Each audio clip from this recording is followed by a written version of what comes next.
You've worked so hard to build your net worth, but it could fall into a sinkhole if you don't do estate planning.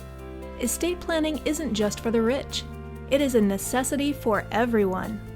An estate plan will allow you to pass along what you own to whom you want to receive it, the way you want them to receive it, and when you want them to receive it. A will is a good start. 70% of Americans with children under 18 in the household don't have wills. If you don't make a will, the courts may decide the distribution of your assets for you. The will should take into account all you own and all the potential beneficiaries. One element of the will should be the living will, where you specify medical directions for life support by artificial means.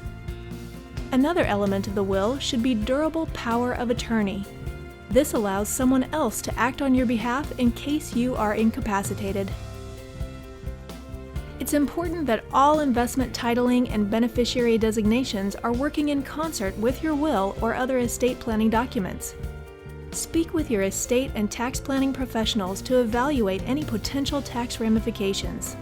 And call us today to learn more about strategies and resources that may help you preserve your nest egg.